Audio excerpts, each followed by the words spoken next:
لا إله إلا الله.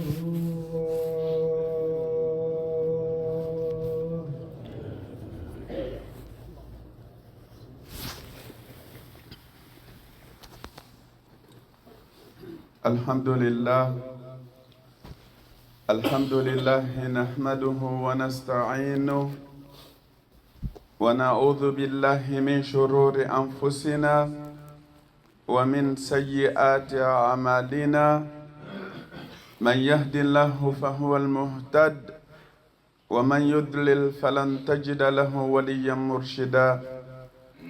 وأشهد أن لا إله إلا الله وحده لا شريك له، له الملك وله الحمد يحيي ويميت وهو على كل شيء قدير. هو الأول والآخر والظاهر والباطن وهو بكل شيء عليم. وأشهد أن محمدا عبده ورسوله وصفيه من خلقه وخليله وحبيبه، صلى الله عليه وسلم، الرحمة المهدى والنعمة المزدى والسراج المنير. أرسله الله تعالى شاهدا ومبشرا ونذيرا وداعيا إلى الله بإذنه وسراجا منيرا. صلى الله عليه وعلى آله وصحبه وسلم تسليما كثيرا. عباد الله، يقول الحق تبارك وتعالى بعد أعوذ بالله من الشيطان الرجيم: في بيوت أذن الله أن ترفع ويذكر فيها اسمه يسبح له فيها بالغدو والآصال رجال لا تلهيهم تجارة ولا بيع عن ذكر الله وإقام الصلاة وإيتاء الزكاة يخافون يوما تتقلب فيه القلوب والأبصار ليجزيهم الله أحسن ما عملوا ويزيدهم من فضله والله يرزق من يشاء بغير حساب. وقال أيضا تبارك وتعالى: يا بني آدم خذوا زينتكم عند كل مسجد وكلوا واشربوا ولا تسرفوا إنه لا يحب المسرفين. والله تبارك وتعالى نسأل أن يوفقنا لما يحبه ويرضاه. تقدموا لإخوانكم جزاكم الله خيرا. La louange est pour Allah Tabaraka wa Ta'ala. Nous attestons qu'il n'y a point de divinité digne d'adoration en dehors d'Allah, notre Créateur, pourvoyeur et protecteur, et que Muhammad sallallahu alayhi wa sallam est bien le messager d'Allah envoyé comme témoin, celui qui annonce la bonne nouvelle et comme un avertisseur, celui qui appelle à Allah Ta'ala par sa permission, telle une lampe éclairante. Que la paix et la bénédiction divine soient sur lui, sa famille, ses compagnons, ceux qui les ont suivis et ceux qui les suivront sur le droit chemin jusqu'au jour dernier. Et nous demandons à Allah Tabaraka wa Ta'ala de nous inscrire parmi eux. Allahumma amin. Je vous demande, s'il vous plaît, de faire de la place à ceux qui arrivent. Serrez-vous, collez-vous les uns aux autres, à gauche et à droite, afin de laisser de la place pour ceux qui arrivent. Barakallahu fina wa fikum. Mes très chers frères et sœurs en islam, aujourd'hui, le rappel concerne les maisons d'Allah Tabaraka wa Ta'ala, ces lieux les plus aimés de notre Seigneur. Ces maisons, ces lieux de culte qu'il s'est assigné Tabaraka wa Ta'ala. Wa anna al-masajida lillahi Fala tad'u ma'allahi ahada. Les mosquées sont à Allah tabaraka wa ta'ala. Il se les assigne. Sinon, lillahi ma fi samawati wa ma fil ard. Tout ce qui est dans les cieux et sur la terre appartiennent, n'est-ce pas, à Allah tabaraka wa ta'ala, mes très chers frères et sœurs en islam. Mais encore une fois, il s'est assigné vraiment ces maisons. Les mosquées sont Buyutullah, les maisons d'Allah tabaraka wa ta'ala, mes très chers frères et sœurs en islam. Le rappel, c'est surtout par rapport au comportement du croyant en ces lieux les plus importants. D'abord, le prophète sallallahu alayhi wa sallam, on sait que durant la période mécoise, les 12 à 13 ans passés à la Mecque, eh bien, il n'y avait pas comme tel pour la communauté une réelle mosquée. Même si la Kaaba était là, avec malheureusement le fait que les polythéistes y adoraient plus que 300 idoles dans cette maison pourtant sacrée par Allah tabaraka wa ta'ala, il n'y avait pas réellement de mosquée. En sachant aussi que, en fait, l'accomplissement des 5 prières de la journée, cela a été commandé à la communauté musulmane vers la fin de cette période mécoise-là, mes très chers frères et sœurs en islam. C'est-à-dire qu'au début de la révélation, bien sûr, on priait. Le prophète et les compagnons avaient cette habitude de faire des prières, des unités de prière de 2 raka'at dans la nuit, au moment de lorsque le soleil est levé, et etc., mes très chers frères et sœurs en islam. Mais les 5 prières de la journée, c'est vraiment vers la fin de la période mécoise que cela sera commandé au prophète lors du voyage nocturne suivi de l'ascension, n'est-ce pas, aux cieux, mes très chers frères et sœurs en islam. Lorsque l'envoyé d'Allah, à lui la paix et les bénédictions divines, va effectuer la hijra, quitter la Mecque pour aller s'établir à Madina Munawwara, il va arriver à Quba en premier lieu où il va réaliser la première mosquée. Cette mosquée qui a été établie sur la crainte d'Allah tabaraka wa ta'ala, mes très chers frères et sœurs en islam. Le jour où il va quitter Quba en direction de Madina, de ce qui est rapporté, ça sera un vendredi, en direction de Madina, l'heure de la prière de Jumu'ah va arriver. Il va arriver chez les Banu Salim où il va accomplir la première prière de Jumu'ah. Et après, il va poursuivre, sallallahu alayhi wa sallam, son chemin en direction de Madina Munawwara. Et on sait que lorsqu'il arrive dans cette ville de lumière, la première chose à faire aussi, eh bien, ça va être de réaliser encore une fois une mosquée, un lieu de rassemblement, un lieu de prière, un lieu de retrouvailles et de, subhanallah, quiétude pour la communauté musulmane. On voit dans l'attitude prophétique, subhanallah, toute la considération pour ces maisons-là, mes très chers frères et sœurs en islam.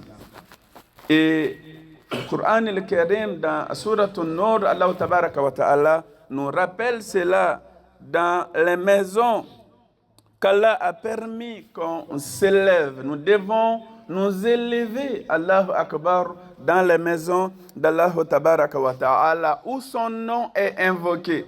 Certes, on se rappelle Allah ta'ala partout, mais particulièrement dans ces maisons, mes très chers frères et sœurs en islam. Yusabbihu lahu fiha bil ghuduwi wal asal rijalun.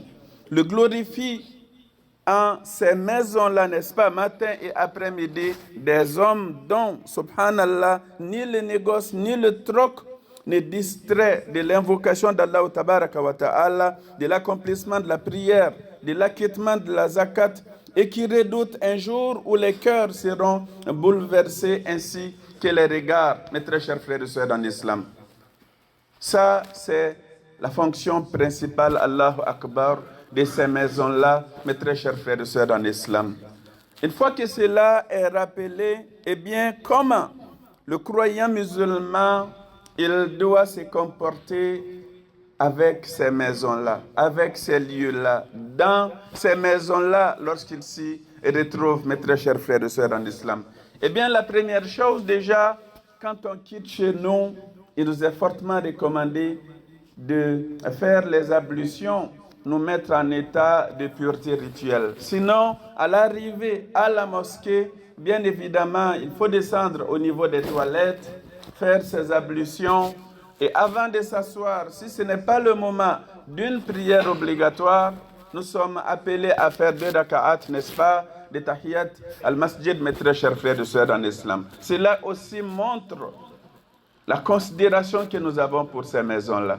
C'est-à-dire que quand tu pars au travail, tu rends visite à des amis, tu pars peu importe où, ce n'est pas la même approche. Dans ces maisons, il faut être en état de pureté et rituel, mes très chers frères et sœurs en islam. Et avant de t'asseoir, il faut prier 2 raka'at, à moins que ton arrivée coïncide avec une prière parmi les salawat khams et que tu l'accomplisses avec la communauté, mon frère, ma sœur en islam.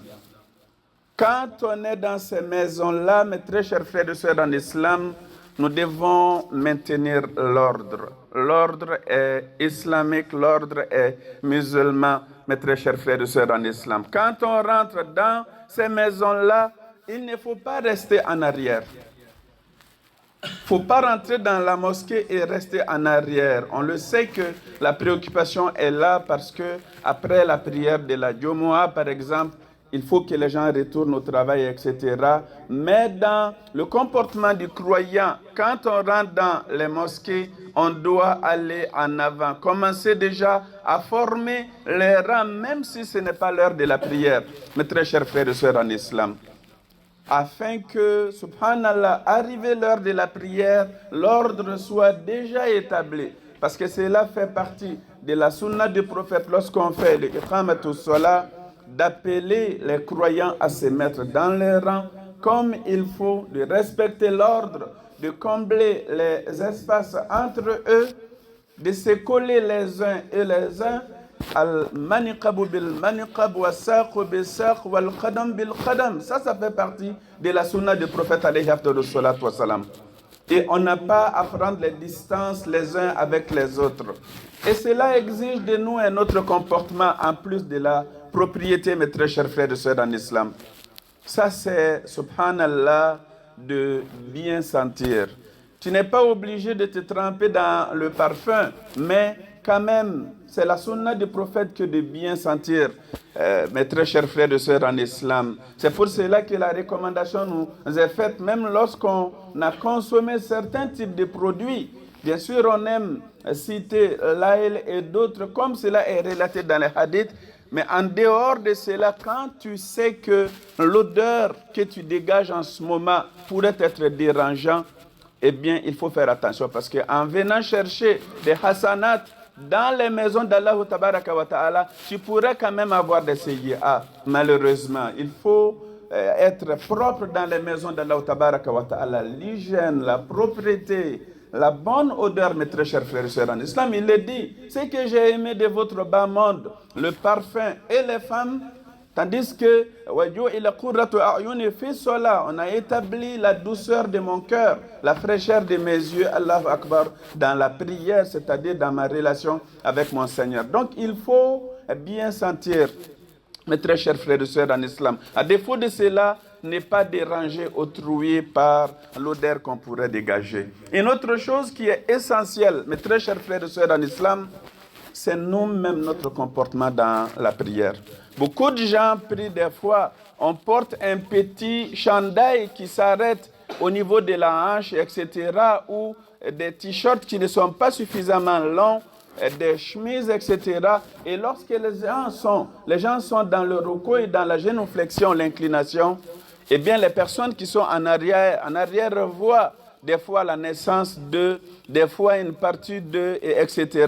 Nous n'avons pas à être troublés dans la prière, mes très chers frères et sœurs en islam, par cela. Et lorsque nous avons les moyens de cacher notre aura, nos parties intimes, pour l'homme particulièrement entre le nombril et les genoux, mais que par négligence, on laisse sortir cela dans la prière, cela pourrait mettre un handicap dans notre prière. Soit annuler carrément, subhanallah, le hajj de la prière ou en réduire quand même les hasanat. Mes très chers frères et sœurs en islam, par la grâce d'Allah tabaraka wa ta'ala, personne à notre sens ici n'a des problèmes pour se procurer quand même des habits, on va dire décents, respectueux. Mes très chers frères et sœurs en islam, dans nos voitures, mes très chers frères et sœurs en islam, mettons un petit djellaba. Quand je pars à la prière, ben en descendant, je descends avec mon djellaba. Ou des fois on rentre, je veux dire, on voit beaucoup de djellaba sur des cintres là. C'est pour les gens qui prient dans les maisons d'Allah tabaraka wa ta'ala. Procure-toi-en un lorsque tu pries et après laisse-le et pars. Mais assure-toi de prier en respectant les règles, c'est très important. Mes très chers frères et sœurs en islam, que dire de nos toilettes? Il faut maintenir de l'ordre. Des fois, subhanallah, tu rentres aux toilettes et tu vois que quelqu'un a laissé le bol de toilette ou le plancher dans un certain état. Cela ne convient pas aux maisons d'Allah tabaraka wa ta'ala. Inna Allah yuhibbu tawwabina wa yuhibbu al-mutatahhirin. At-tuhur shatrul iman. La pureté, subhanallah, c'est la moitié de la foi. Mes très chers frères et sœurs en islam, regardez ce qu'il dit, sallallahu alayhi wa sallam, si je ne craignais pas de rendre difficile ou compliqué pour vous les ablutions, je vous aurais commandé d'utiliser les siwak à chaque ablution. Regardez l'excellence prophétique. Il allait nous commander de nous brosser les dents à chaque ablution. Mes très chers frères et sœurs en islam, quand nous sommes chez nous, dans notre salon, on espère, on voit des objets qui traînent, de la saleté, etc. On ramasse cela et on met cela soit dans le bac de recyclage ou la poubelle. Eh bien, quand on est dans la maison d'Allah tabaraka wa ta'ala, ça doit être pareil. Mes très chers frères et sœurs en islam, parce que nous sommes dans la maison d'Allah tabaraka wa ta'ala. Lui qui aime les gens qui se purifient spirituellement, c'est-à-dire qui se répandent à Allah ta'ala, lui demande pardon de leur sayyi'a, wa yuhibbul mutatahhirin, et il aime les gens qui sont propres et hygiéniques. Mes très chers frères et sœurs en islam, le musulman est fondamentalement propre. C'est quelqu'un d'hygiénique, c'est quelqu'un de présentable, c'est quelqu'un qui sent bon, c'est quelqu'un qui est côtoyable facilement. C'est ça le croyant. Un sahaba rend visite au prophète sallallahu alayhi wa sallam, il le fait attendre à la porte, il y a une calebasse, on met de l'eau là-dedans, il se regarde bien là-dedans d'abord, un homme qui lui rend visite avant de sortir voir cet homme-là. Ça c'est le prophète sallallahu alayhi wa sallam. Dans la prière, il veut qu'on utilise les siwak, mais Allah Ta'ala n'a pas besoin de notre haleine fraîche. Mais c'est la prédisposition pour la prière. C'est ô combien important cette prédisposition-là, mes très chers frères et sœurs en islam. L'autre point, lorsqu'on amène des enfants dans les maisons d'Allah Tabaraka wa Ta'ala, ça arrive surtout, bien évidemment, au Ramadan, mais même lors des Jumu'ah. Je veux dire, lorsqu'on part dans des assemblées d'écoles ou des conférences ailleurs, on s'assure de garder nos enfants avec nous. On ne veut pas que les gens soient dérangés, la conférence soit dérangée ou la réunion, la rencontre. Pourquoi on ne fait pas pareil à la mosquée aussi? C'est des lieux où les gens prient, c'est des lieux où les gens se rappellent, où les gens récitent, lisent le Coran et le Kérim. C'est très bien d'amener les enfants, mais on s'assure que nos enfants, notre fils, notre fille, ne dérangent pas la quiétude des musulmans. Tout cela est important et fait bien évidemment partie du comportement du musulman dans les maisons d'Allah tabaraka wa ta'ala. Mes très chers frères et sœurs en islam, wa anna al-masajida lillahi fala tad'u ma Allahi ahada. Barakallahu li wa lakum wa nafa'ani bima fihi min al-ayati wa dhikri al-hakim. أقول قولي هذا وأستغفر الله لي ولكم ولسائر المسلمين من كل ذنب فاستغفروه إنه هو الغفور الرحيم.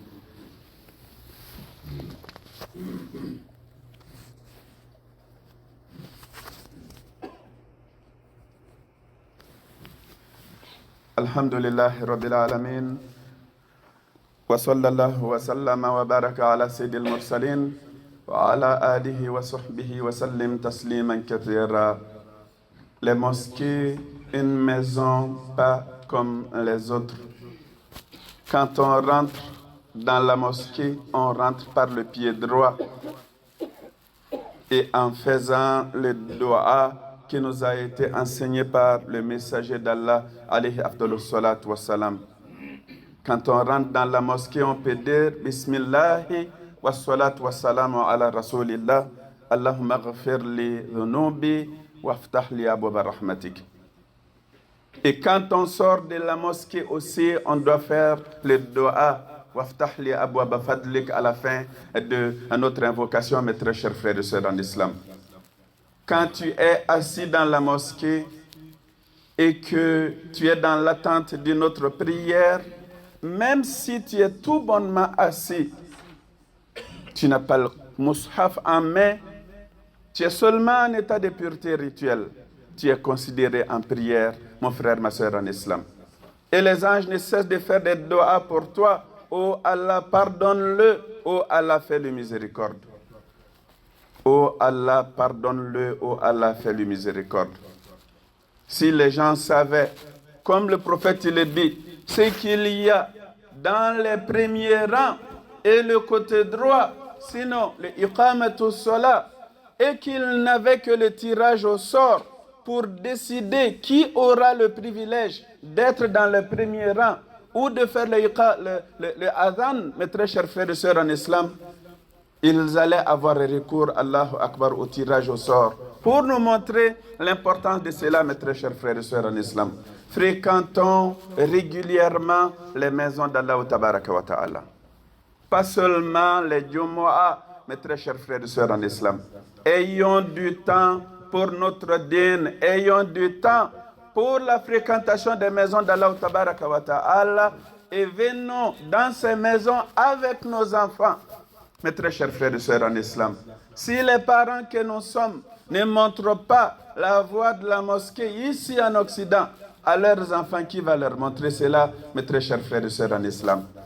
Et venez en famille, papa, maman et les enfants. Ne laissez pas, subhanallah, les ummahatul mu'minin à la maison, les mères des croyants à la maison. Tout le monde doit venir dans la maison d'Allah Tabaraka wa Ta'ala.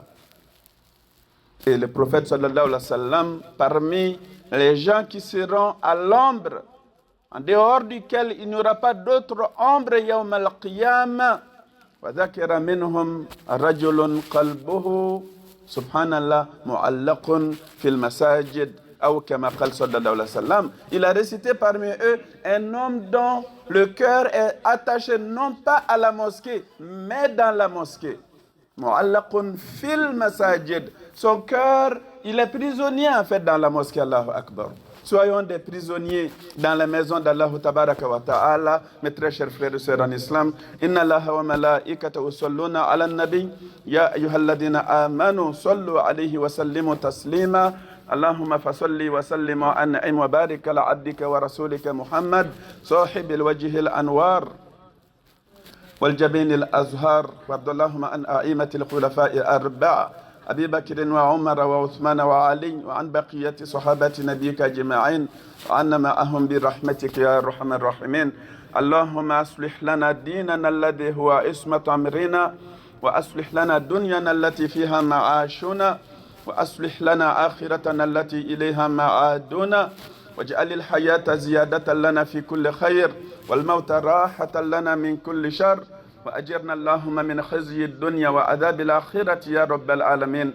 اللهم إنا نسألك الهدى والتقى والعفاف والغنى. اللهم إنا نسألك علما نافعا ورزقا طيبا وعملا متقبلا. اللهم إنا نسألك إيمانا كاملا ويقينا صادقا وتوبة صادقة قبل الموت وراحة عند الموت ومغفرة ورحمة بعد الموت. اللهم آت نفوسنا تقواها وزكها أنت خير من زكاها أنت وليها ومولاها يا رب العالمين. ربنا هب لنا من أزواجنا وذرياتنا قرة أعين واجعلنا للمتقين إماما. ربنا آتنا في الدنيا حسنة وفي الآخرة حسنة وقنا عذاب النار. ربنا لا تزغ قلوبنا بعد إذ هديتنا وهب لنا من لدنك رحمة إنك أنت الوهاب. ربنا تقبل منا إنك أنت السميع العليم وتب علينا إنك أنت التواب الرحيم. اغفر لنا ولوالدينا ولجميع المسلمين الأحياء منهم والميتين برحمتك يا أرحم الراحمين. سبحان ربك رب العزة عما يصفون وسلام على المرسلين والحمد لله رب العالمين.